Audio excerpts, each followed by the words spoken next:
She washed the sheets on Monday. She called the doctor on Tuesday. She sent word to the undertaker on Friday.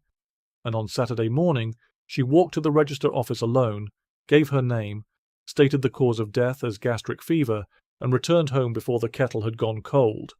It was the 5th time she had done this in 3 years. Nobody had yet thought to count. What had Mary Ann Cotton been doing behind the door of number 13, Front Street, West Auckland, in the summer of 1872? Hello everyone. Before we begin, please take a moment to like and subscribe to the channel and leave a comment below telling us where you are watching from and what time it is there. Your support is what makes this research possible. Now let us go to Durham.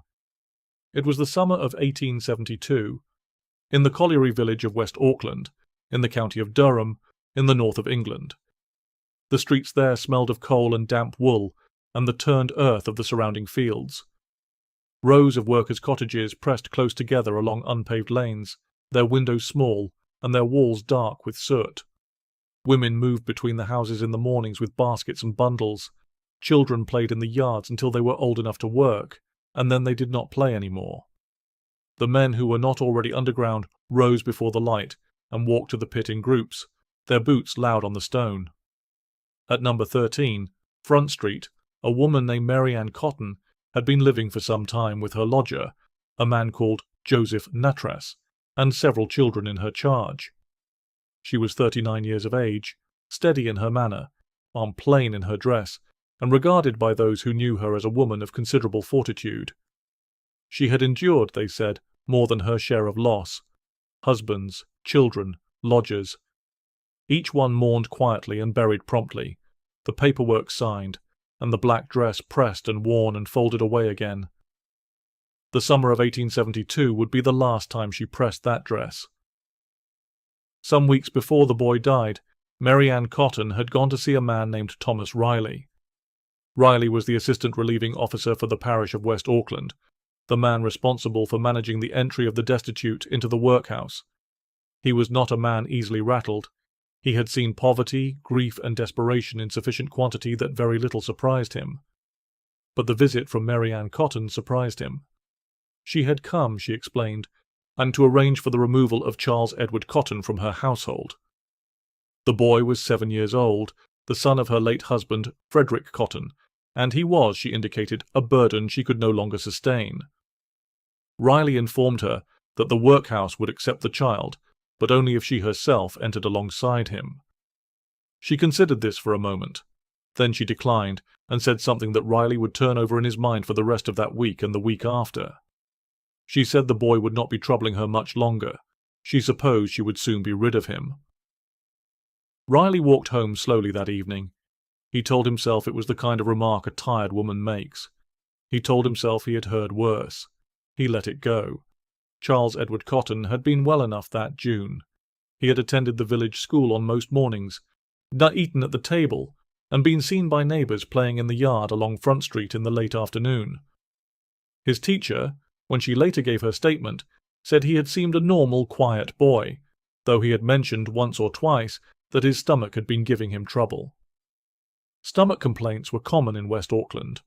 The summer heat brought flies to the streets and uncertainty to the water, and most households had at least one child who was off their food. By the second week of July, Charles Edward was upstairs and confined to bed.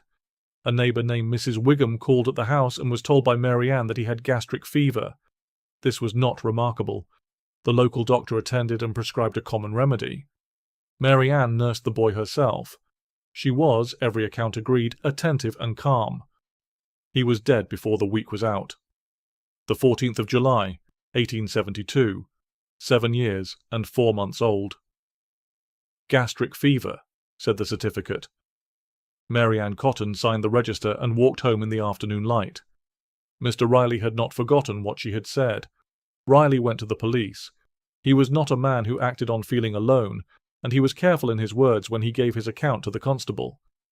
He reported what Mary Ann had said, and when she had said it, and he noted that the boy was now dead, and that the interval between those two events had been a short one. The constable listened. The matter was referred to the coroner. An inquest was opened. What followed was not an investigation into one death. It was an investigation into a life. Mary Ann Cotton had been born Mary Ann Robson in 1832, and in the village of Low Moorsley in the same county. Her father had worked the coal. She had married for the first time at 20 years of age in 1852 to a man named William Mowbray, a labourer. Together they had 8 or 9 children, the records differ, and of those children 5 were dead before they reached the age of 2. Each one had died of gastric fever. William Mowbray himself died in 1865 of gastric fever, briefly ill, and then gone. Mary Ann had insured his life before he fell sick. She married George Ward in 1866. He died in 1866. She entered into a domestic arrangement with a man named James Robinson, a widower with children of his own. Several of those children died while she was present in the house. She eventually left Robinson under circumstances that were never satisfactorily explained, taking with her, it was noted, certain items that had belonged to him. She married Frederick Cotton in 1870. He was dead by 1871. Frederick Cotton's sister had lodged with them for a period and had also died. Joseph Nattrass, the lodger who came after, had died in March of 1872, of gastric fever, some weeks after making a will in Mary Ann Cotton's favour. Nothing had been thought of any of it at the time. The neighbours had said she was unfortunate. The clergy had offered their condolences. The doctors had signed their names. The registers had been closed and filed. The pattern had not been hidden. It had simply never been assembled. Now, at last, it was. The inquest into the death of Charles Edward Cotton was convened at West Auckland on the 24th of July, 1872. The coroner, Dr. Kilburn, presided. A jury of local men was assembled from the village and the surrounding district. Those who attended noted that the proceedings opened without particular drama. The cause of death was on record, the certificate had been signed, and the case appeared on its face to be unremarkable. Then Thomas Riley stood and gave his evidence. He spoke without flourish. He described the conversation at the workhouse office. He repeated, as precisely as he could, the words Mary Ann Cotton had used. He told the jury that the boy had been healthy when she spoke those words, and that the boy was now dead. The jury listened in silence. The coroner set down his pen. He ordered that the burial be suspended. The body of Charles Edward Cotton was exhumed. Dr. Thomas Scattergood, a lecturer in toxicology and medical jurisprudence at the Leeds School of Medicine, was engaged to conduct the post-mortem examination. His findings, when they came, were not consistent with gastric fever. They were consistent with something else entirely, and he requested that certain organs be preserved under seal and submitted immediately to chemical analysis. Mary Ann Cotton was taken into custody. The date was the 18th of July, 1872, 4 days after Charles Edward had been buried and the certificate signed. She was remanded to Durham jail. She told the attending constable that she had done nothing wrong, that the child had always been delicate, and that she could not account for what the doctor believed he had found. These statements were recorded. The authorities then looked further back. Exhumation orders were issued for Joseph Nattrass, for Frederick Cotton Jr., for Robert Robson Cotton. The work was carried out across several weeks through the latter part of July and into August, in the heat of that summer, in the churchyard at West Auckland. The results of each examination were sealed and forwarded, one by one, to the office of the public prosecutor at Durham. By the close of August, 1872, the case against Mary Ann Cotton was complete in all but its final confirmation. It remained only for science to speak. Dr. Thomas Scattergood was, by the 1870s, the foremost toxicologist available to the northern courts of England, and he had held his appointment at the Leeds School of Medicine since 1860, and he had given evidence in poison cases before. He knew precisely what he was looking for, and he knew precisely how to find it. He applied the Reich Test. The procedure was methodical and unsparing. A strip of clean copper was immersed in an acidified solution prepared from the preserved stomach contents of Charles Edward Cotton. In the presence of arsenic compounds, a deposit, grey in colour, metallic in character, would form upon the surface of the copper. The test was sensitive. It did not lie. The deposit formed. Dr. Scattergood recorded his findings in full.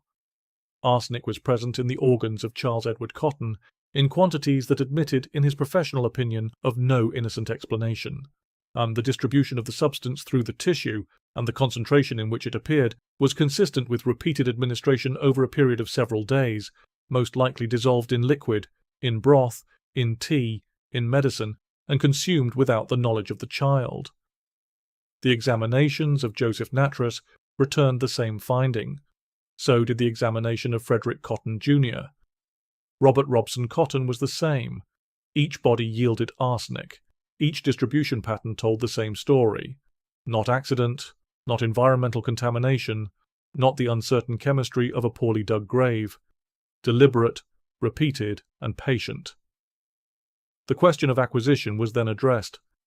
At that time, arsenic was sold freely in many general and chemists' shops across England, and most commonly compounded into a soft soap preparation used for the control of insects and vermin. It was cheap, commonplace, and left almost no taste. A chemist's assistant in the area surrounding West Auckland later stated that a woman answering Mary Ann Cotton's description had purchased such a preparation on more than one occasion. The evidence was packaged, sealed, and sent to Durham. If you are finding this case as compelling as we are, please take a moment to like the video and subscribe to our channel. It is the single most effective way to help us continue bringing these forgotten histories to light. We read every comment, and we are grateful for every one of them. Please leave your thoughts below. Now, back to Durham, 1872. On the 4th of October, 1872, the formal charge of wilful murder by poison was read to Mary Ann Cotton at Durham Jail. She made no reply. She was remanded to await the Durham Winter Assizes. The exhumed bodies of Nattrass and the Cotton children were returned to their graves. The prosecution file, comprising several hundred pages of depositions, chemical analyses, exhumation records, and witness statements gathered across 3 months of investigation, was delivered to the Durham Crown Court and placed before the appointed counsel. The Durham Assizes opened on the 5th of March 1873, and the trial of Mary Ann Cotton began before Mr. Justice Archibald on that same morning. The courtroom at Durham Castle was full before the hour struck. Those without seats stood along the walls, and those without entry waited in the yard and in the street beyond, and asked questions of anyone who came out through the doors. The prosecution was conducted by Mr. Charles Russell. He was a precise and unhurried man, and he understood that the evidence required no embellishment. He began at the beginning, with the children of William Mowbray, dead of gastric fever in the 1860s, and he worked forward through the years with the patience of a man assembling a machine part by part. The insurance policies were noted. The intervals between marriages were noted. The deaths of Robinson's children were noted. The death of Frederick Cotton, of his sister, of Nattrass, of the children at Front Street, each placed in its position in the sequence, each connected to the woman who sat with her hands folded in her lap at the front of the dock. Dr. Scattergood gave his evidence with the same methodical clarity he had brought to the examinations themselves. He explained the Reich Test in terms the jury could follow. He described the deposit on the copper strip. He stated his conclusions without qualification.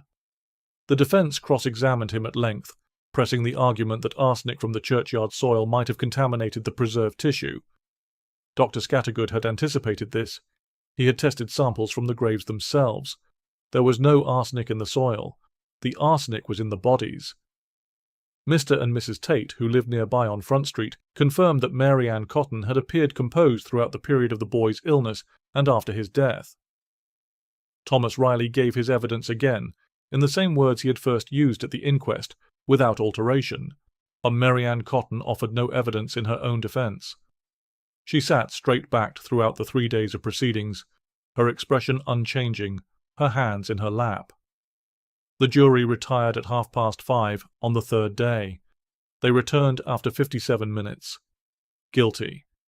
Mr. Justice Archibald sentenced her to death. He recommended immediate execution. She was led out. The courtroom emptied in silence. The date set for the execution was the 24th of March, 1873. 3 weeks remained. In those 3 weeks, petitions arrived at the office of the Home Secretary.